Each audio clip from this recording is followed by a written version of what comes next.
Dairy foods, milk, cheese, yogurt, ice cream, and whey protein products are by far and away the #1 food group I highly discourage people from consuming.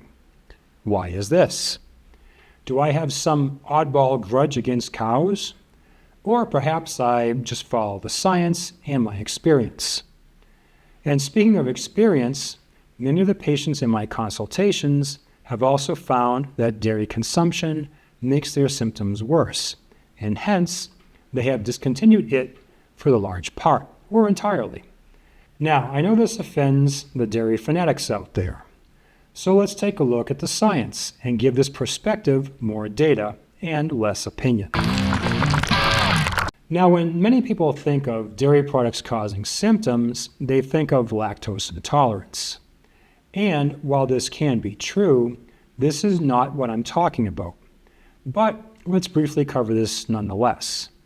We are mammals. Mammals as babies are meant to consume their mother's milk. A part of that milk is lactose, which is what's called a disaccharide sugar, which means it's composed of two smaller sugars, glucose and galactose. These two sugars are connected by a bond, which the enzyme lactase breaks down, and with that, the baby is able to absorb each individual sugar. Nature has built into this equation that at some point during infancy or adolescence, the activity of this enzyme diminishes or disappears as an incentive to move the infant onto solid foods to make way for the next generation. This is why most people, some 70% of all of us, and this number varies by ethnicity, are what's called lactose intolerant. Now, about 7,500 years ago, probably due to the domestication of herd animals by various peoples, most notably Europeans, a mutation occurred permitting the expression of the enzyme lactase to endure. But you have to understand that although dairy products are a dense source of calories and a preservable food source, adults are not meant to consume it, and especially from another species. So if you happen to be in that 70% of the lactose intolerant, then when you consume dairy products with lactose, you probably get diarrhea, which is from the disaccharide drawing water into the intestine via osmosis. If you don't, then that lactose might ferment, possibly causing pain, bloating, and gas.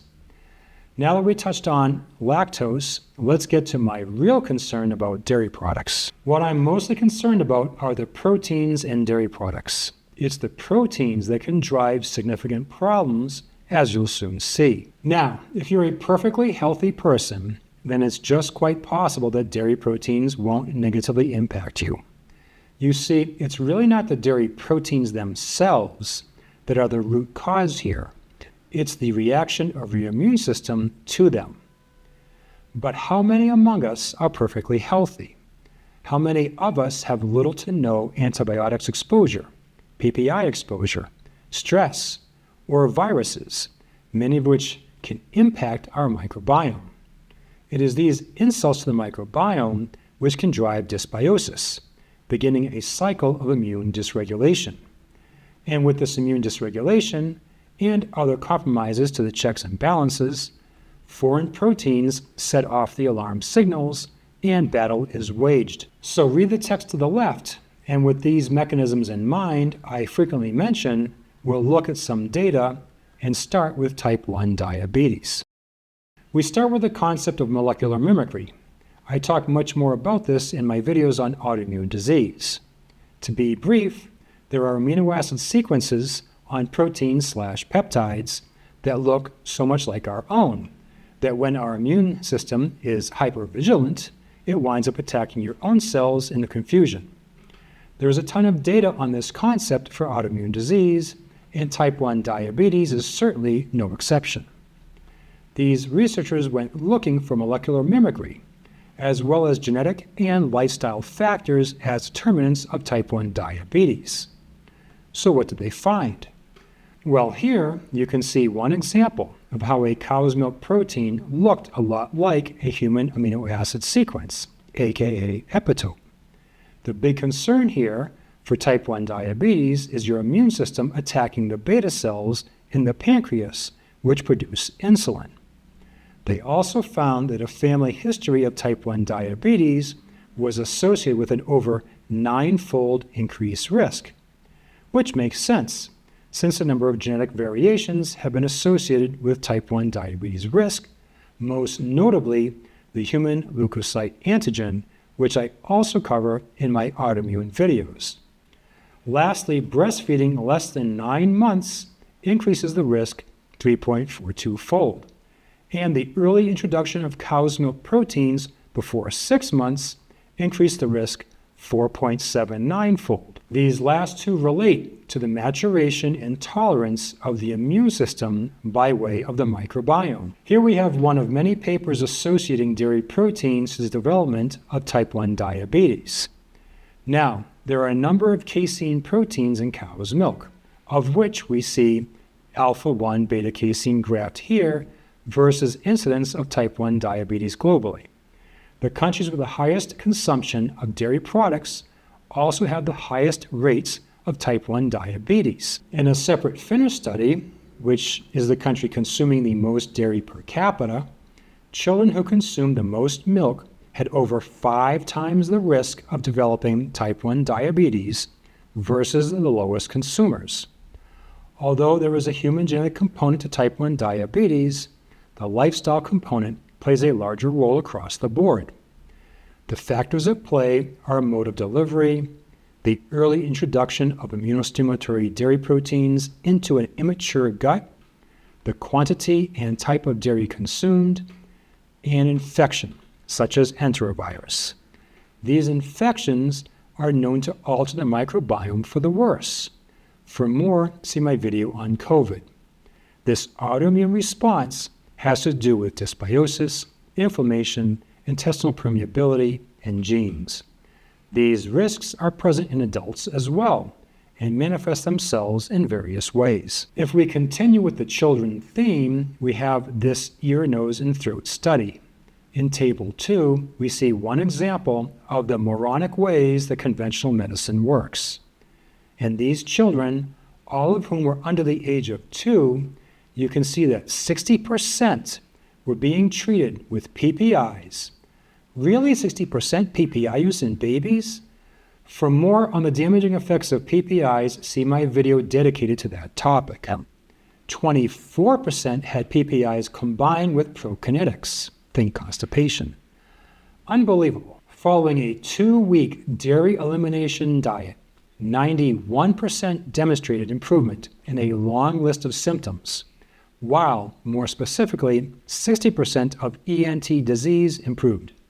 So if your baby has frequent ear infections, etc., instead of opting for more rounds of antibiotics, which can destroy your baby's microbiome, see my video on antibiotics, instead, try dairy protein avoidance. If we go up a little bit in age, we have this powerful study which will hopefully motivate you to follow my #1 dietary guideline in my protocols: the avoidance of dairy products. These poor children were suffering from terrible constipation, where previous treatment with laxatives had failed. Most of the children had their constipation resolved by excluding dairy products from the diet. I always see the use of laxatives, including magnesium citrate, in patients with constipation. This is the lazy approach. The far healthier approach is to rectify the underlying issues. The problem is that most practitioners don't understand the scientific fundamentals. Continuing with constipation in children, we have this study with subjects who had been previously treated with laxatives for at least 3 months without success. After 6 weeks of altering diets between dairy-free and dairy versus controls, 80% of the patients of the case group responded to dairy-free diet, in comparison to 47% in the control group, which led to the author's conclusion that, quote, in children, chronic constipation can be a manifestation of cow's milk allergy. This is one of many such studies showing this. If we look at food intolerance, here is just one paper out of many I could have chosen to drive home the point.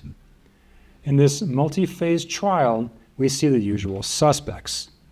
Don't forget to combine the milk and cheese rows as they both have dairy proteins.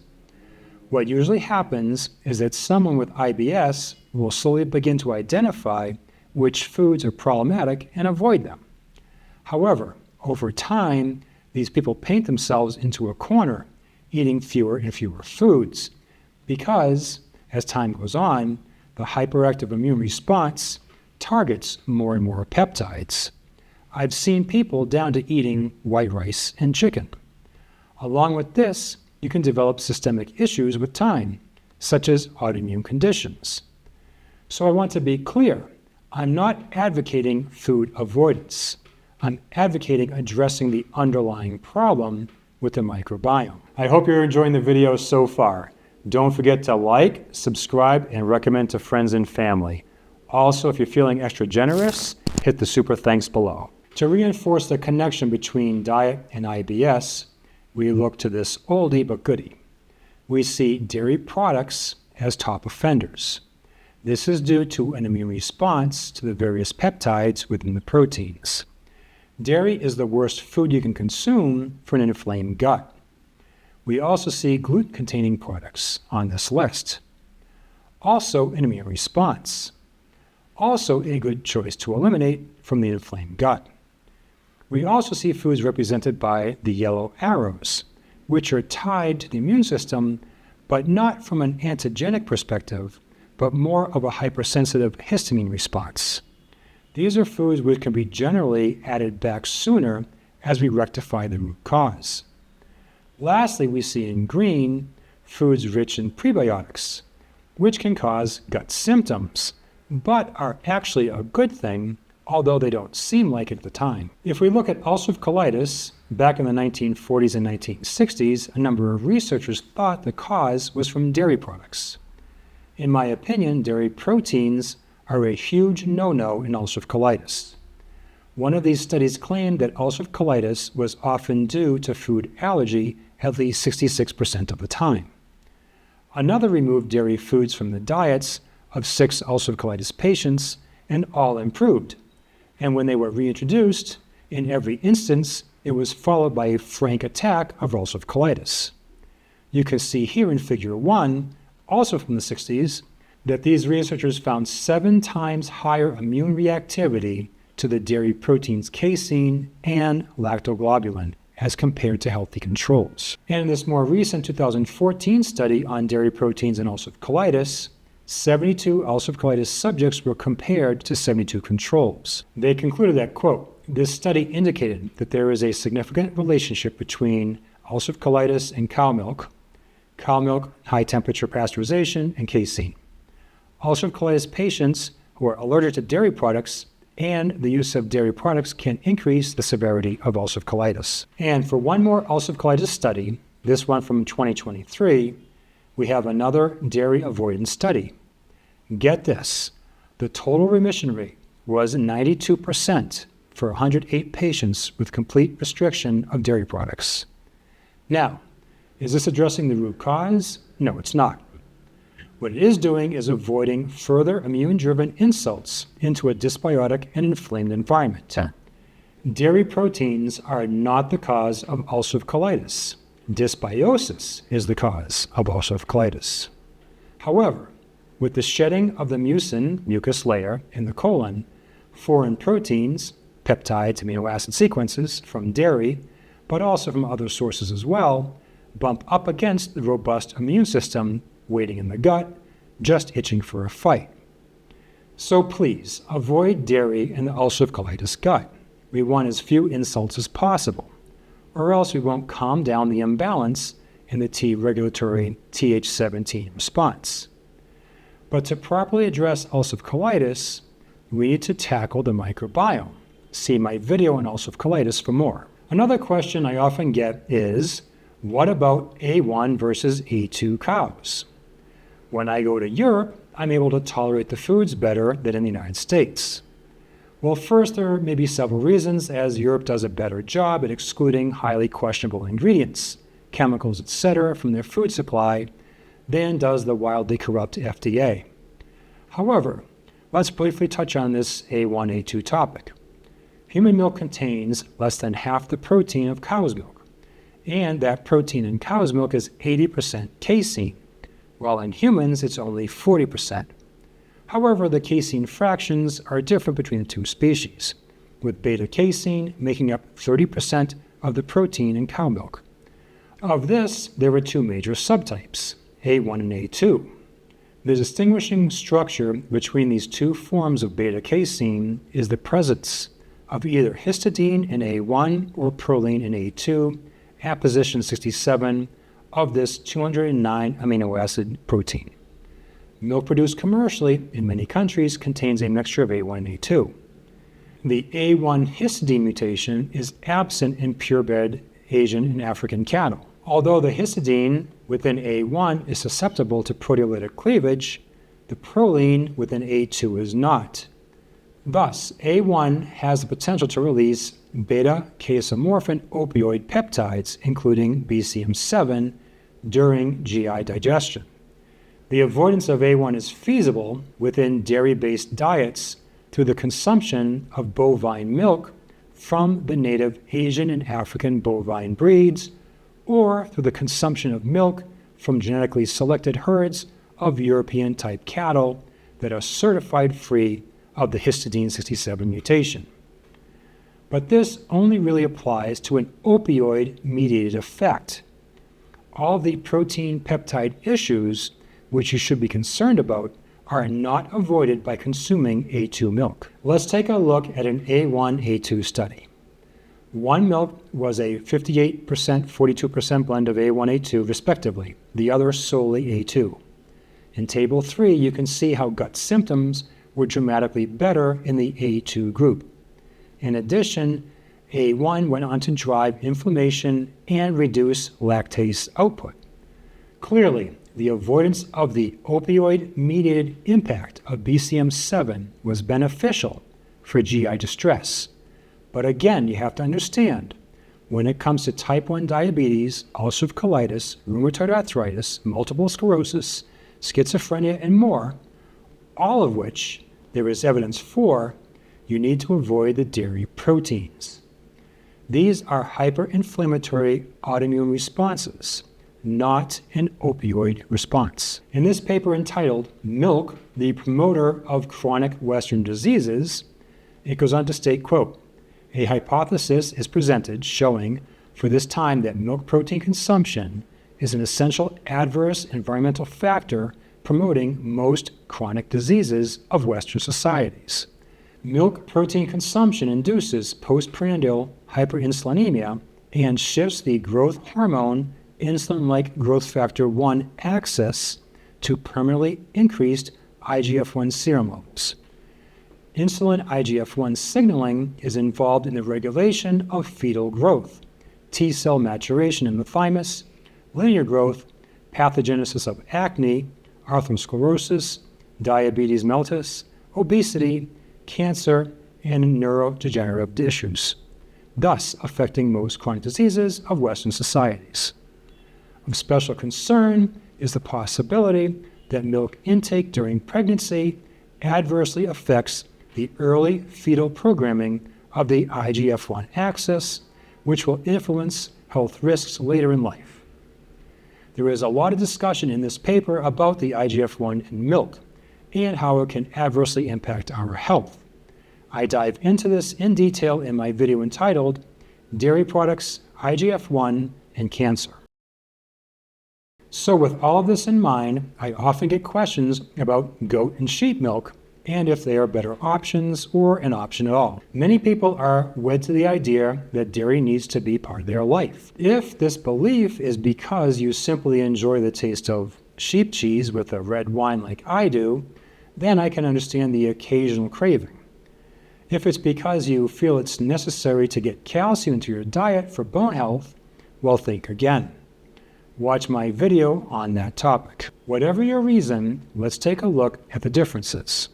First, in regards to our slides on A1 and A2 casein, you can pretty much avoid the A1 through the consumption of goat and sheep milk.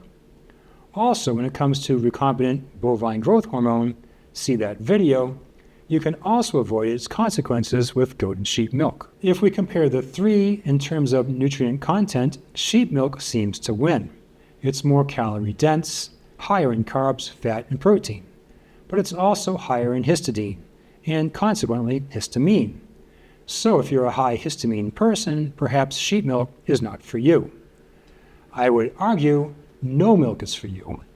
And even though people tend to be less reactive to goat and sheep milk, they still have casein and other proteins which a hypervigilant immune system can react to. Goat, sheep, and cow milk all have the same ratio of casein to whey protein, 80-20.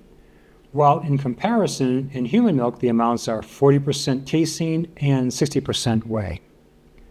Casein is hard on the GI tract and is associated with a number of diseases, whereas whey is considered to be a better source of protein, but again, carries potentially immunoreactive proteins.